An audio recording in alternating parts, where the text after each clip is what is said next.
Talaguppa Honnavar railway ಯೋಜನೆ DPR ಏನಾಗಿದೆ? ಎಲ್ಲವೂ ಕೂಡ DPR ಆಗಿದೆ. ಅದರ ಜೊತೆಗೆ ಅಂಕೋಲ ಹುಬ್ಬಳ್ಳಿನೂ ಕೂಡ ಆಗಿದೆ. ನಮ್ಮಲ್ಲಿ DPR ಆಗಿರ್ತಕ್ಕಂಥ 49,000 ಕೋಟಿ ರೂಪಾಯಿನಲ್ಲಿ 23,000 ಕೋಟಿ ರೂಪಾಯಿನ ನಾವು ಈಗಾಗಲೇ ರೈಲ್ವೇಲಿ ಖರ್ಚು ಮಾಡ್ತಾ ಇದ್ದೀವಿ. ಹೊನ್ನಾವರನೂ ಇದೆ, ತಾಳಗುಪ್ಪನೂ ಇದೆ, ಬೇರೆ ಬೇರೆ ಪ್ರಾಜೆಕ್ಟ್ಗಳಿದೆ. ಅದ್ರ ಜೊತೆಗೆ ರಾಯದುರ್ಗ ತುಮಕೂರು ಕೂಡ ಇದೆ. ಅದು ನಮ್ಮದು ಸೇರಿ ಇವಾಗ ಎಲ್ಲವೂ ಕೂಡ ಒಂದು ನನ್ನ ಅವಧಿ ಅನ್ನೋದಕ್ಕಿಂತ ಹೆಚ್ಚಾಗಿ ನಮ್ಮ ಸರ್ಕಾರ, ರಾಷ್ಟ್ರದ ಪ್ರಧಾನಮಂತ್ರಿಗಳು ನರೇಂದ್ರ ಮೋದಿಯವರಾದ ಮೇಲೆ ಇಂಥ ಅನೇಕ ಯೋಜನೆಗಳಾಗಿದ್ದು ಪುಸ್ತಕದಲ್ಲಿ ಅವೆಲ್ಲವನ್ನೂ ಕೂಡ ಕಾರ್ಯರೂಪ ತರ್ತಾ ಇದ್ದೀವಿ. ಅದು ಕೂಡ ಒಂದು ತಾಳಗುಪ್ಪ ಹೊನ್ನಾವರ ಮತ್ತು ಹುಬ್ಬಳ್ಳಿ ಅಂಕೋಲ ಈ 2 ಯೋಜನೆಗಳನ್ನು ತಾಂತ್ರಿಕವಾಗಿ ಇನ್ನೊಂದು 3-4 ತಿಂಗಳಲ್ಲೇ ಬಗೆಹರಿತವೆ.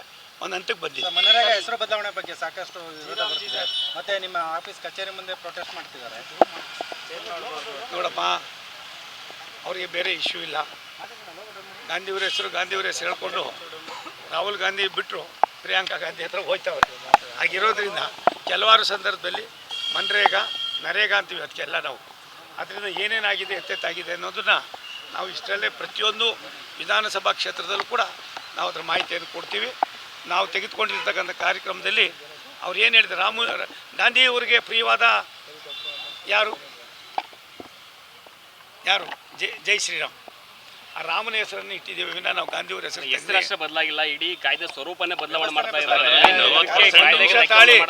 ನಿಮಿಷ ತಾಳಿ ಇವಾಗ ನಾವೇ ಹೌದಪ್ಪ, ಭಾರತ ಸರ್ಕಾರ ಕೊಡ್ತಾ ಇತ್ತು, ಅದ್ರ ಬಗ್ಗೆ ಕಾಯ್ದೆಯನ್ನು ತಂದಿದ್ದೀವಿ. ಇನ್ ದ ಇಂಟ್ರೆಸ್ಟ್ ಆಫ್ ನಾವು ಪರ್ಮನೆಂಟಾಗಿ 125-150 ದಿನನೂ ನಾವು ಕೆಲಸನ ಕೊಡಲೇಬೇಕು ಅನ್ನೋ ದೃಷ್ಟಿಯಿಂದ ಕೆಲವಾರು ಬದಲಾವಣೆಗಳನ್ನು ಭಾರತ ಸರ್ಕಾರ ತಂದಿರೋದ್ರಿಂದ ಅದನ್ನು ಅನುಸರಣೆ ಮಾಡಿಕೊಂಡು ನೀವು ಕೆಲಸ ಮಾಡಿದ್ರೆ ಆಮೇಲೆ ಬಾಕಿದ್ದು ನೋಡೋಣ. ಈಗ 40% ರಾಜ್ಯ ಸರ್ಕಾರನೇ ಭರಿಸ್ಬೇಕಂತ ಹೇಳಿದೆ. ಒಂದು ನಿಮಿಷ ತಾಳಪ್ಪ, ನಾವು ಕೊಟ್ಟಿರೋ ಬರ್ಸ್ತಾ ಇದ್ದೀವಲ್ಲ, ಬರ್ಸ್ತಾ ಇರೋವೆಲ್ಲ ಹೆಂಗೆ ನಡೆಸ್ಕೊತಾ ಇದ್ದೀರಿ. ಆದ್ದರಿಂದ ಇನ್ನೊಂದು 4-5 ತಿಂಗಳಲ್ಲಿ ಇವೆಲ್ಲವೂ ಕೂಡ ಚರ್ಚಾ ಇಶ್ಯೂ ಆಗೋದಿಲ್ಲ. ಇವೆಲ್ಲವೂ ಕೂಡ ಕಾರ್ಯರೂಪಕ್ಕೆ ಬರ್ತಕ್ಕಂಥ ಸಂದರ್ಭದಲ್ಲಿ ಅವ್ರ ನಡವಳಿಕೆ ಏನಿರ್ತದೆ ಅಂತ ನೋಡೋಣ. ಅಪ್ಪ, ಒಂದು ಅದು ಮಸೂದೆನೇ ಅಲ್ರಿ, ಪೊಲೀಸ್ನವ್ರಿಗೆಲ್ಲ ಒಂದು ಕಡೆ ಇವ್ರು ಕೊಟ್ಟಿರ್ತಕ್ಕಂಥ ಒಂದು ಒಳ್ಳೆ ಆಯುಧ. ಇದು ನಮಗೆ ಲಾಸ್ ಇಲ್ಲ. ಈ ಲಾಸ್ ಆಗೋದು ಯಾರು ತಂದವರೆಲ್ಲ ಪಾಪದ ಕೂಡ ಅವರಿಗೆ ಸುತ್ಕೋತಾರೆ ವಿನ ನಮಗೆ ಏನಿದ್ದಿಲ್ಲ.